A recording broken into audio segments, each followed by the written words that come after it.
Good morning. It's 4:30. Dr. John, are you nuts? It's Saturday. Go sleep. Yeah. I know. I'm crazy.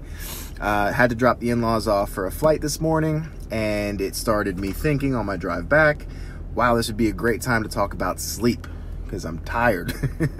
But that's okay because we're going to talk about sleep.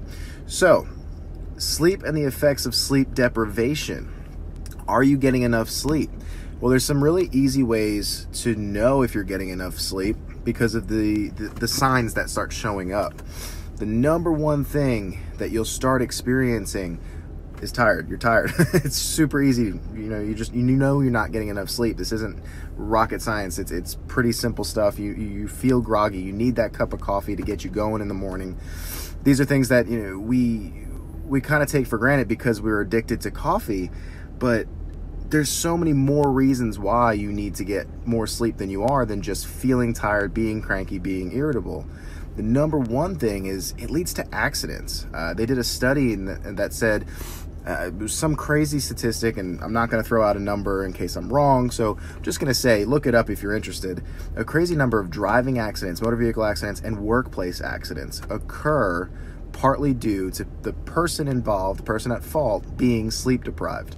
Now, sleep deprived could be you pulled an all-nighter, or it could be you're chunking away 2 hours here, 2 hours there because you're staying up late and you're waking up in the morning because you have to go to work, you have to go to school, what have you. So the really interesting thing about sleep is my neuro professor told me in chiropractic school, you never really catch up. So people think that we run sleep kind of like a bank where we can run into debt and then pay it back on the weekends. So, oh yeah, I didn't sleep much this night, but come the weekends, I'm going to sleep 10 hours and catch back up. Doesn't work like that. In addition to that, the body does some amazing things while you're sleeping that if you're not sleeping, you're not getting the benefits of. The number one thing is your memory. Your memory is super important when it comes to sleep because we have what's called these shortwave ripples. And they did a really cool study on this too, and I can link it if anyone's interested, about shortwave ripples and what it does when it comes to consolidation of memories, facts, information. So for those kids watching, for parents with children who are in school, even for you adults when you're trying to go to those meetings and you're trying to remember facts, figures, and you want to sound professional, you want to sound like you know what you're talking about. If you're not sleeping, you're not taking those memories from the hippocampus, which is a part of your brain that kind of deals with short-term memories, and consolidating them, remembering them, putting them in the neocortex to be able to access. Those shortwave ripples don't occur outside of sleep. So if we're not sleeping, we're not consolidating. So we're not truly remembering. So for all my college friends and chiropractic school buddies, we try to cram for a test. That's actually the worst way to study because two things happen. One, you're going to study, and let's say you stay up all night and you study, you're going to carry those things short term. So yeah, you might get a couple more questions right on the test, but as soon as the test is over, they're gone. They're done. You dumped them. And if you have a test in the midterms and then you have finals, you have to restudy the same material for finals, and it'll sound familiar, but you don't know it. And two, when you're trying to cram, again, you're not focused when you don't sleep. You're not focused for the test. You're not aware of what's going on. You're tired. You're sluggish. So you're not getting that consolidation of memory. So that's super important. Another cool fact about sleep is we produce a lot of hormones. So super awesome hormone, growth hormone, is produced predominantly during sleep. So for anyone who's a weightlifter, for anyone who's a bodybuilder, we hear about testosterone and estrogen and all of these different hormones, but we always hear about growth hormone, human growth hormone and steroids and things like that. Well, your body produces human growth hormone naturally while you sleep. It's how you recover. It's how those muscles get bigger. It's how they get stronger. So if you're not sleeping, you could be lifting all day in the gym. You could be working out and eating right, but you're not going to grow as effectively as someone who's getting that 8 hours sleep because they're getting the benefit of the hormones that their body's naturally producing. Which brings me to more hormones, ghrelin and leptin. Now, these are fancy words, and I like to call it gremlin because it makes you hungry. So we have an obesity problem in America that's well known.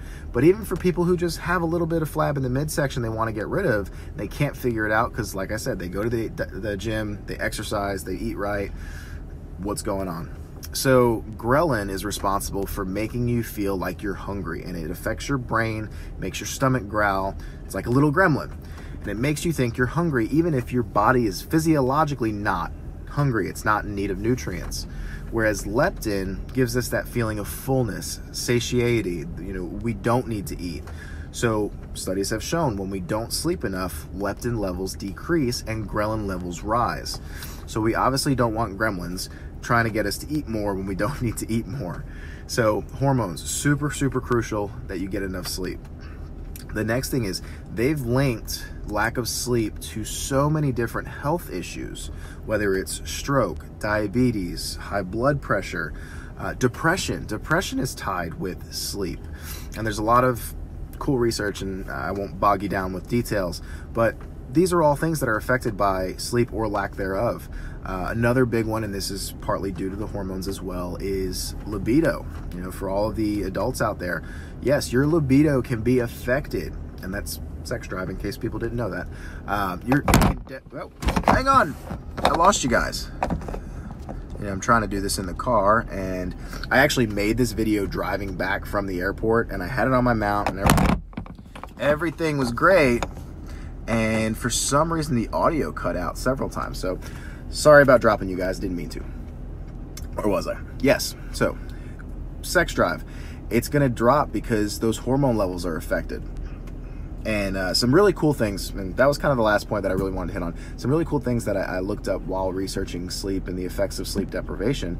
Did you know that they've tied sleep deprivation to the accidents that occurred at Chernobyl, at 3 Mile Island, and the Exxon Valdez oil spill, which I thought was really interesting. So the workers or the maintenance staff, the safety guys, whoever was kind of at fault for those situations happening, and you can look this up and see if, I'm not lying, I'm telling the truth, they had effects or symptoms of sleep deprivation.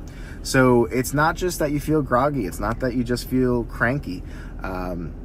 It's your body's way of telling you need more sleep because it's important. We have all these hormones that need to be regulated. We have your body that needs to recover. We have memories that need to be consolidated. So make sure you guys are getting enough sleep. Make sure you're not waking up at 4 a.m. but going to sleep at 2. You can't function off of 2 hours sleep, 2 hours of sleep. And if you're trying to push the envelope because you're hustling, you're working, you're doing a side job, take some time for yourself. Make sure that you put your health first. We only get one life to live, as far as I know. We only get one life to live. We only get one body, and you really need to take care of it because once it's gone, it's gone. So take care of yourselves. Get enough sleep. Let me know what you guys think. Do you get enough sleep? Put how many hours you get in the comments below.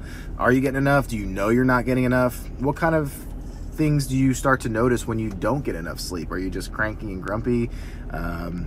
Is there anything crazier? Do you get headaches when you're not sleeping? Let me know. I'd love to start a conversation and see what you guys have to say. But either way, love you guys. Take care.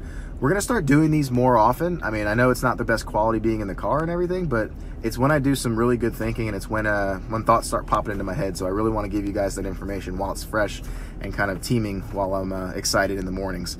So you get to wake up with me. We'll do a little ride along with Dr. John. I think that's a pretty clever title. And yeah, so remember, come to Life Chiropractic. Experience life. Don't just live it.